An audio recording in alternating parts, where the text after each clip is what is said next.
Hello yogis, as you can see we're back in the studio. It's very exciting to be back into this familiar space. In today's sequence, what you're going to need is your yoga mat, if you have one, a blanket, a bolster, and we showed you in previous sequences how we made bolsters at home by rolling blankets and then securing them, a chair. We have foam blocks in the studio. And maybe you have phone blocks at home, or maybe you have 4 objects. Encyclopedias and phone books used to be perfect for this. Maybe you have something as a facsimile of them, 4 phone blocks. To begin, we're going to be on our backs with the knees bent, and we're pushing the top of the buttock toward the wall, stretching the spine away from the wall, moving the blanket just for the neck and the head, and then extending the legs one by one. The feet are touching the wall. As we raise our head and look down the center line of the body to see if the body is aligned perpendicular to the wall. And I can feel I need to move just the smallest little bit to the left. I'm broadening the buttock away from the tailbone on either side. My hands are doing this so that the tailbone can extend toward the wall. And then the arms extend out to the sides, and I'm lifting the chest just a little to stretch from the shoulder blades to the palms, and then to catch the shoulder blades on the mat and draw them down the mat. As we begin our sequence today, we're keeping the elbows on the floor, but resting the heels of the hands. It's this part of the hand I'm referring to, the heel of the hand, on the hip crests. These bony protuberances are the front of your pelvis. The fingers are pointing toward the pubic bone, and we're simply observing the movement of breath up and down the center channel. Think of the center channel as extending right the way through the center line of the body, including the center of the face. Here the breath is simply organized along the center channel. We're settling the body into the floor, relaxing the organs in the pelvic bowl, in the abdominal bowl, feeling the movement of breath. And in this case, because the heels of the hands are on the hip crests and the fingers pointing toward the edges of the pubic bone, you will also feel the sensation of breath in the pelvic bowl.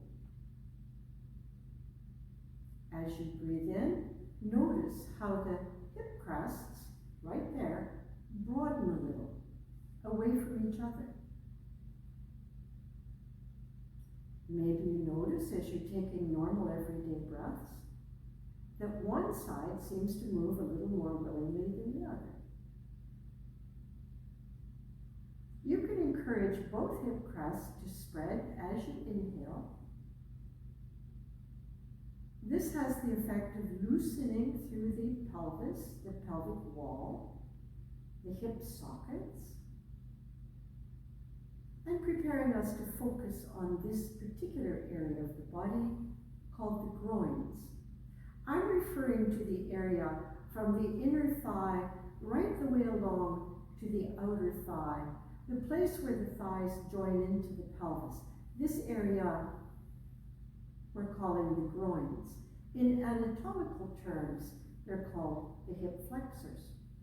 Now, for the next posture, we bend the feet, we bend the knees, we shift the body to the side, slide the hand under the skull, and come up like this. We're going to draw the blanket a little closer in toward the wall. As we move the body closer to the wall, the feet are pressing against the wall, the shins are parallel to each other and to the floor, to the ceiling. Now the belt is coming into the groins, like this.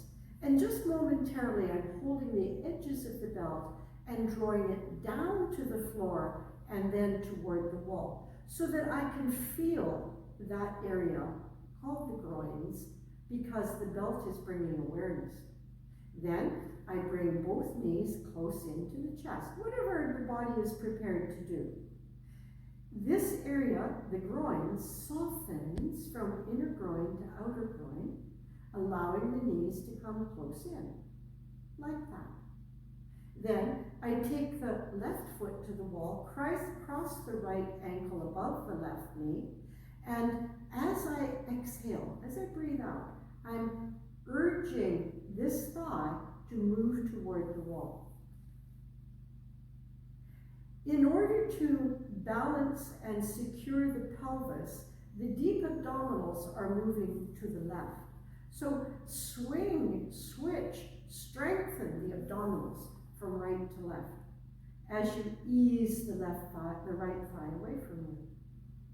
If you can do a little more, if the foot can come a little further down the thigh and you can still stretch into the heel and keep the ankle free, do that. Pressing the outer right thigh to the wall, the abdominals strengthen to the left. And then we reverse. Right foot comes to the wall, left ankle comes above right knee. This hip is tighter, the knee is closer to me, the thigh is closer to me. So as I sweep the abdominals to the right, I'm easing the left thigh away from me. This is called a hip opener. The thigh is required to turn from inside to outside. The groins, where the belt is resting, are softening to allow for this action. And the abdominal strength is moved to the right side.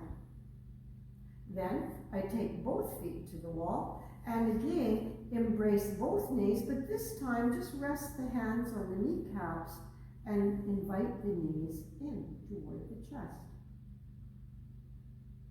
Following that, the feet come to the floor and I push myself out from the wall. I'm going to move the blanket and then push my body, and I'm reaching for the bolster, which is going to rest outside the right hip socket.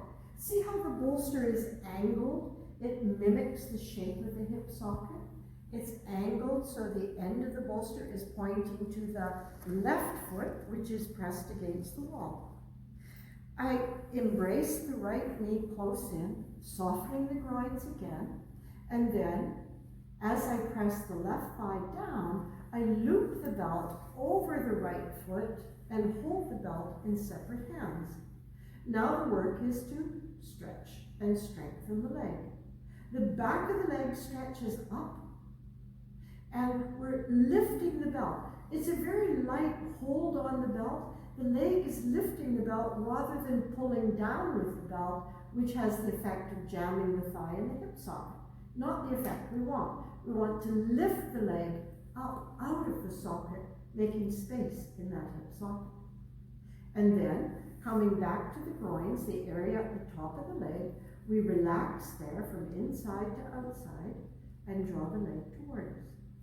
Taking the belt now only in the right hand, the left arm expands to the side.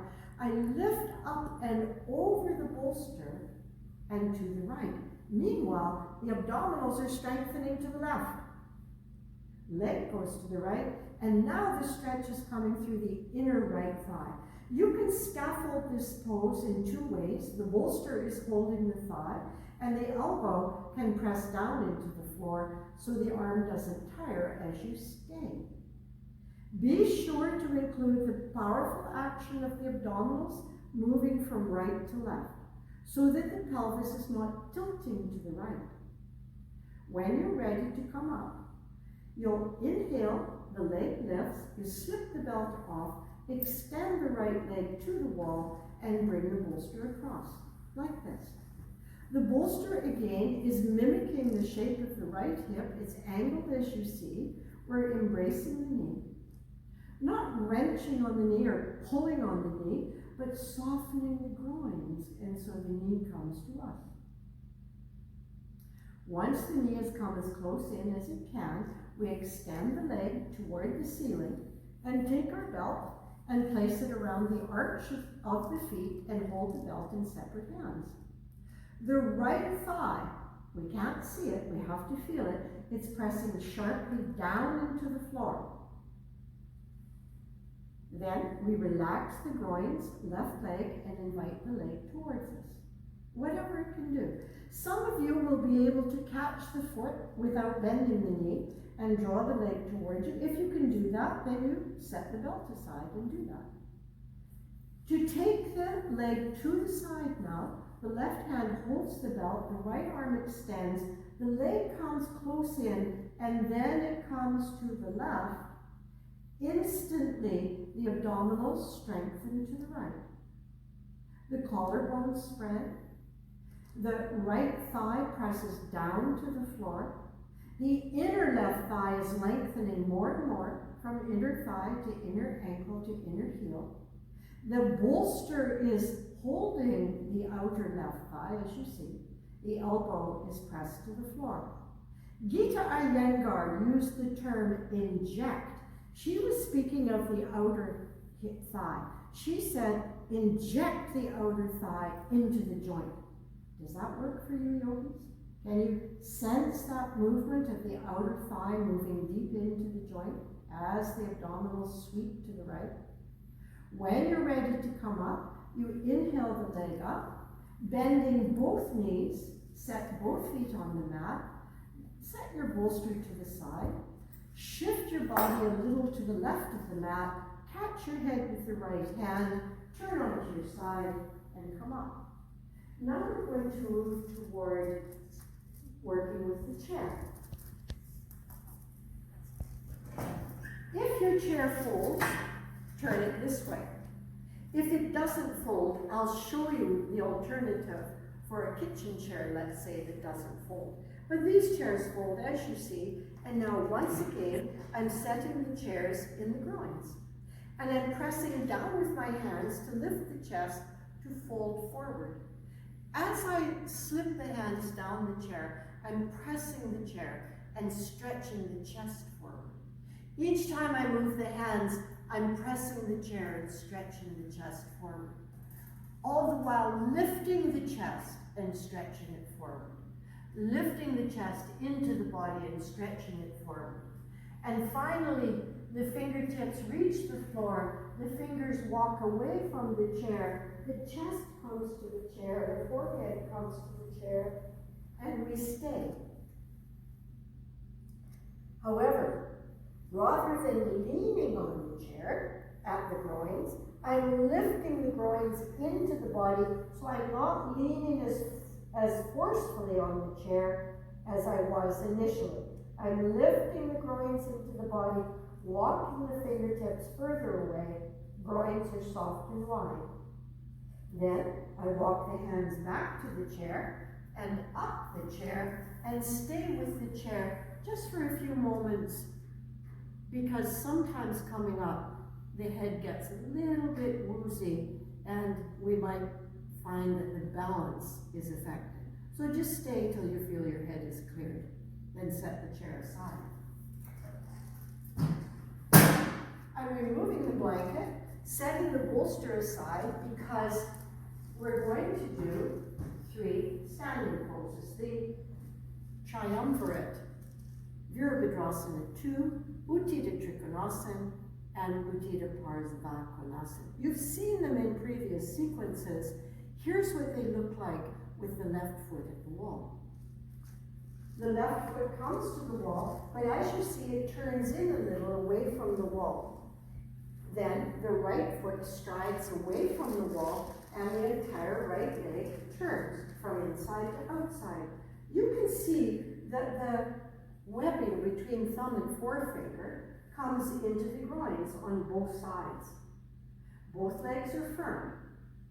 I lift out of the groins and stretch the right side ribs along the right leg. The groins are deeply absorbed into the body. I'm stretching the rib cage to the right. Then the right hand slips down, the left arm extends, and the trunk turns just enough to catch a glimpse of that left thumb. And we breathe and stay. When we come up, the arms are expanded.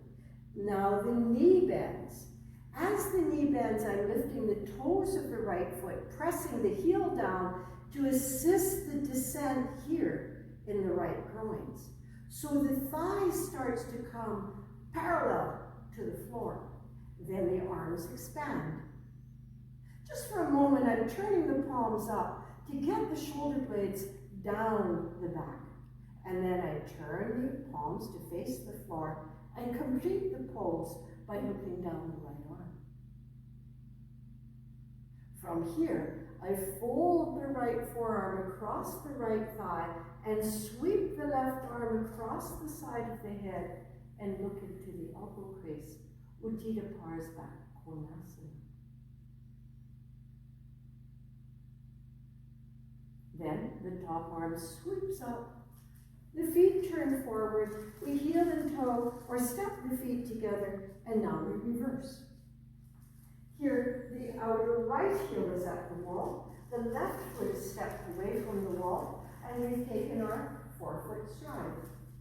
The webbing of thumb and forefinger into the groins. Again, the groins are absorbed deep into the body. The left hand releases, the right arm extends, the trunk turns to look up. From here, we inhale our way up, the knee bends, the arms extend, the top of the buttock must move down like that, the pubic bone must lift to balance the pelvis. I'm pressing the heel down to release the thigh a little more in the groins, and then the head turns. Virabhadrasana 2, the warrior. From here, the elbow bends, the right arm sweeps across the side of the head, and it balances there, looking to the elbow crease. It's the top arm that spins us up. The feet turn, and we step the feet together. Tadasana. Sometimes people ask, how long should we hold the poses? Well, I suggest you count breaths. If you start to count breaths, count the breaths on the right side, maybe 4 breaths, maybe 5, and then see, can you hold the pose for an equal number of breaths on the second side? That way you know that as you practice and over time, your holding will become a little bit longer as stamina increases. Now we're moving to another series of postures. Here, the legs are coming off the wall. I have a blanket to rest the head and neck. To come into the posture, I sit sideways to the wall like this. One hip is partially up the wall to start. I'm using my forearm for support and sweeping the legs up the wall. I move the body as close to the wall as the hamstrings permit. I'll just bring my little blanket in for the neck and for the head. Now, if the hamstrings are tight, those are the muscles at the back of the thighs. If they're tight, you might not feel the touch of the wall at the floor of the pelvis. That's okay. But get as close to the wall as you can. Then stretch the heels up the wall. Bring the inner edges of the feet together and let the heels come as high or higher than the toes. You can see the toes are spread, they're curling down toward the chest. And from here, keeping the groins very soft, I invite the right leg off the wall and towards me. And then replace the right leg at the wall and invite the left leg off the wall and towards me. Now I'm going to add the element of breath. Only during the exhalation, the left leg comes in. Inhaling, it moves back to the wall. Exhaling, the leg comes in. Inhaling, it moves back to the wall. If you can work with both legs, do that. But out of interest, let the hands come again onto the hip crest, fingers pointing toward the navel. And as you exhale, and bring both legs off the wall, you'll feel some sensations here deep in the pit of the belly. The rectus abdominis is the name of these muscles. They're engaged because you're using the exhalation to bring legs off the wall. Exhaling, legs come towards you. Abdominals are working, legs go back. Hamstrings are stretching, quadriceps are engaged, many things are happening. Exhaling, let legs come to you. And then let the legs rest. To come out of this pose, we slide the feet down the wall, turn onto the side, and come up as we do. Taking the blanket aside, we bring the bolster in. The bolster is coming horizontally across the mat like this. And when we come onto the bolster, we're sitting toward the front edge. I'm referring to this edge of the bolster as the front edge, this area of the bolster is the back edge. And I roll the pelvis over the bolster. You can see how the elbows are pressing the bolster and the back of the arms pressing into the floor. I press down with the arms to lift the chest. The shoulder blades are sliding under me toward the bolster to get this expanse of the chest. And then the knees come in. They come in readily because of gravity and the bolster. The arms expand to the sides. In this posture, Jatara Parivartasana, or belly turning pose, the abdominals are going to the left and the knees are snuggling into the right armpit. The head could roll as well and look to the left. Abdominals are going away from the knees, they're going left. It's a strong turn of the belly. It's literally called belly turning pose. Head rolls back, knees come back. We set the feet down momentarily just to lift the pelvis and rebalance it on the bolster evenly. Then knees come in, they go to the left, abdominals to the right, head rolls, turns right. This is a strong action for the inner body, the abdominal body. Head comes back, knees come back, feet come down, hips lift, and set down. Let's do that once more. See how the shoulder blades must come under us toward the bolster to keep the chest lifted. Please don't let the chest flatten or collapse like this. Keep the chest lifted with the support of the shoulder blades. Knees come in, they go right, abs go left, head turns left. Knees come back, head comes back, feet step down, rebalance the pelvis. Shoulder blades lifting into the back body. Knees come in, knees go left, head rolls to the right, abdominals to the right. Head comes back, knees come back, feet set down, and then we give the bolster a little push, just like that. Now it's catching just the top of the buttock. In fact, I pushed it just a little bit too far. Now it's catching the top of the buttock. Then, with the knees bent, I invite the knees in and stretch the legs. Maybe you can catch the feet. Here, we press the thighs away from us in order to stretch the hamstrings. If you're not catching the feet, you can take your belt across the feet and hold the edges of the belt, but keep these actions going. Thighs, front thighs move onto the bone. They press the thigh bone. Back leg stretches all the way up to the heels. Groin soft, elbows bent, legs come in. Urdhva Mukha Paschimottanasana. Then, we bend the knees, set the feet down, push the bolster completely away, slide the hand under the skull, come onto the side body, and come up. Now the bolster goes away. But not too far away. I want it right behind me in case I fall back. Facing the wall again, this time adjusting the flesh of the buttock, I'm drawing it back in that direction, getting just ahead of the sits bones. I reach inside the knees and see what happens here with the big toes. The long finger and index finger come on the inner edge of the big toe, and the thumb completes the circle. This is called the toe lock. And then I walk the feet close to me, Engage the abdominals now. I'm drawing them into the body and stretching the legs up. I pull with the hands, lift the chest, and look up.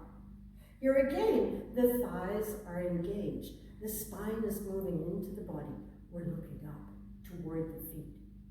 And then the knees bend, and just for a moment, we can bring the feet together, take the hands behind us, and release the thighs toward the floor. Baddha Konasana. In a previous sequence, we did a pose called Paripurna Navasana, or the boat pose. You might remember, we took the chair and we placed it against the wall. This is when we were doing the videos with the kitchen chair at home. So we had our little yellow kitchen chair pressed against the wall.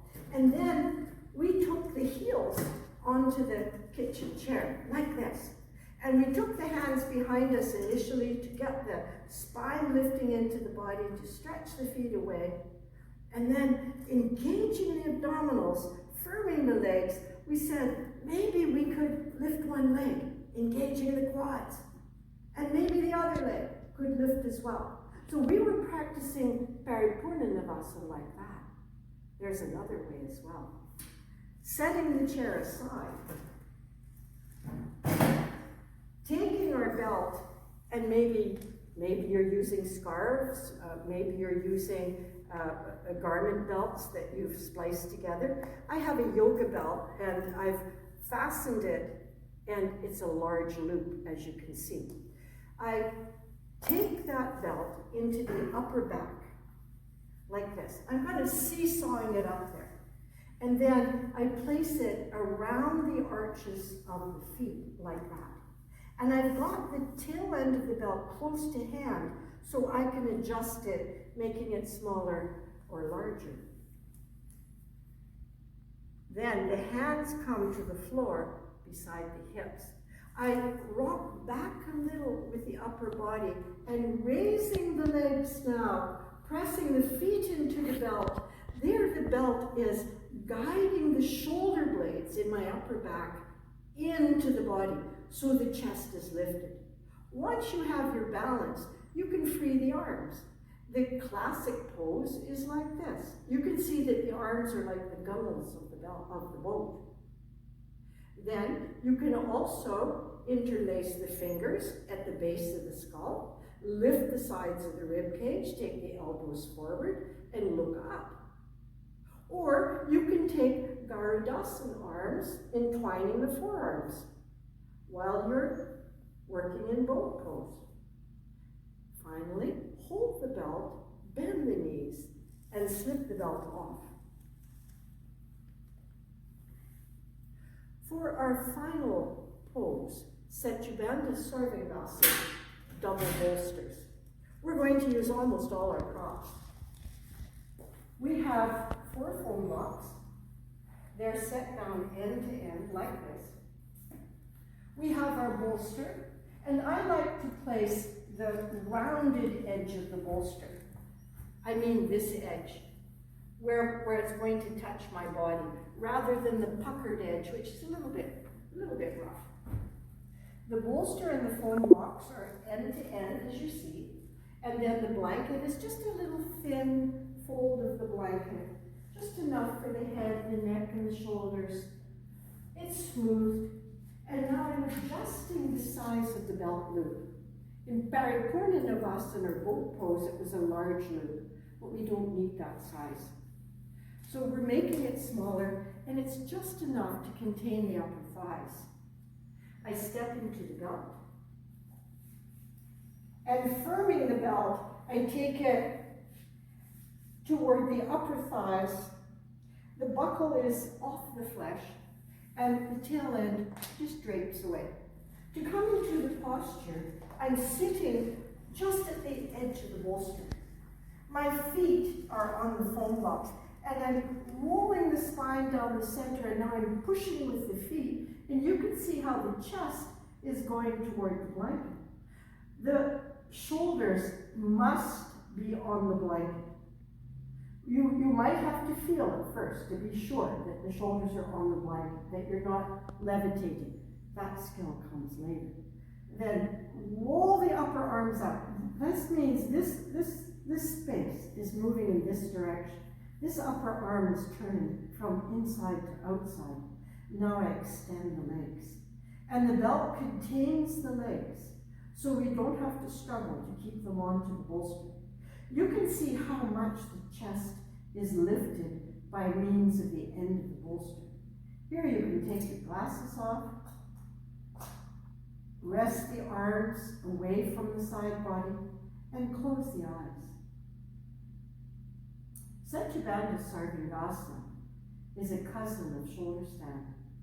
It has the benefit of the tremendous spaciousness in the chest.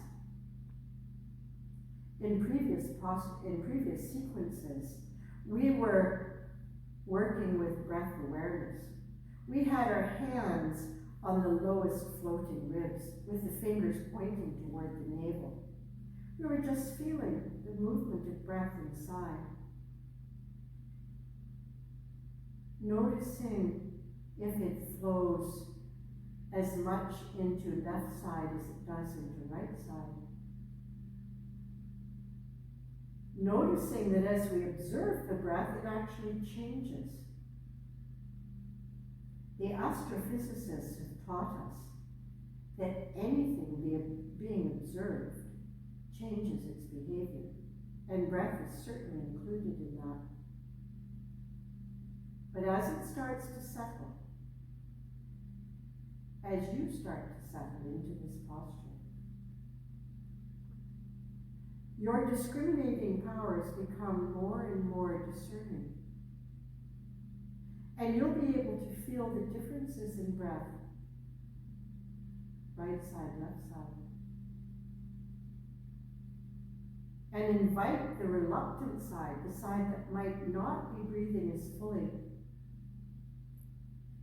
to do that, but always avoiding the strain.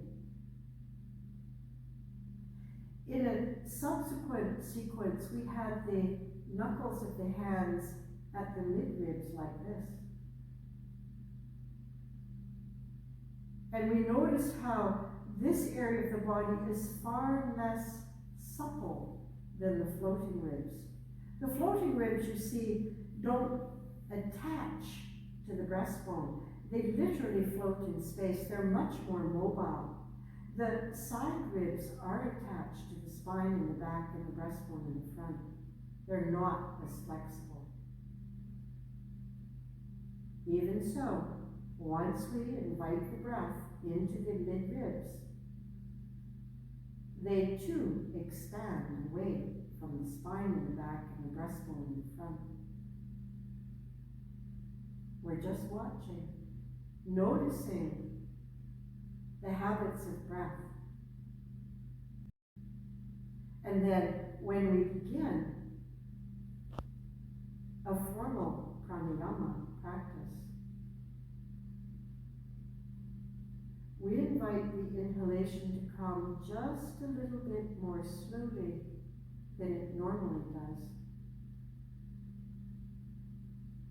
We're keeping the throat very relaxed, the face relaxed, the jaw relaxed. Just taking a little bit longer to breathe in and a little bit longer to breathe out.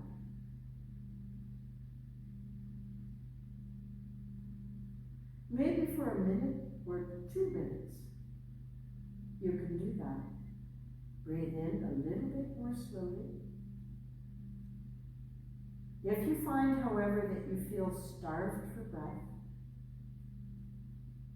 then you know that you're going a little bit too slowly.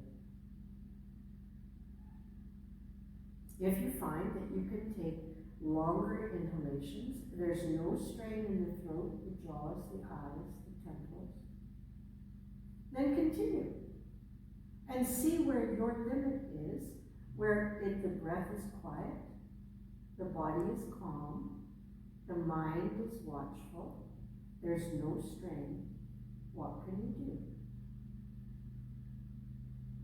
Breathe in softly, slowly. Breathe out softly, slowly. that's going well for you, or if you already have a pranayama practice, do this. Breathe into a 4 count. Hold for a 4 count. Exhale to a 4 count. Pause for a 4 count. And then take 2 or 3 normal breaths. Once you've taken 2 or 3 normal breaths, breathe into a 4 count. Hold for a 4 count. Breathe out to a 4 count. Pause for a 4 count. And then take 2 or 3 or 4 normal breaths.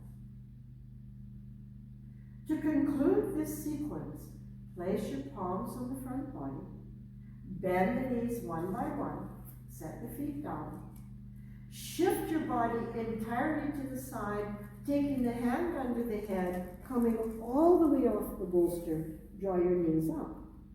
You can do this with eyes open or eyes closed, whichever feels right for you. Then press the hand down into the floor, look down, walk the hands back toward you, shrug the belt off the thighs, and then sit. I'm going to sit on the bolster and cross the legs. Maybe you have a habit of crossing the legs, taking only one side in. I'm right-handed, so it's natural for me to take the right leg in. But it's an asymmetrical pose, and so sometimes take the left leg in. Let the legs drop away from each other. Now the groins are relaxed, the hands are pressing onto the thighs lightly, the spine is lifted. Just take this moment to close the eyes and to feel the state of mind that your practice has created. Notice the level of energy. Notice the dominant thoughts.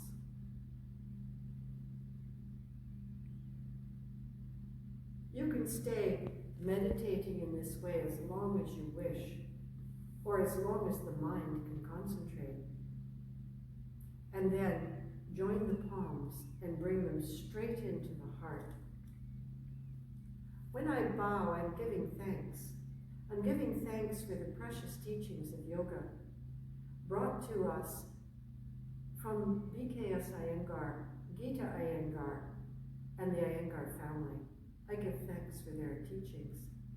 I also give thanks to my teachers who selflessly gave me these teachings. And I give thanks to my son, Shane Murphy, who's helped me with every one of these sequences. Namaste.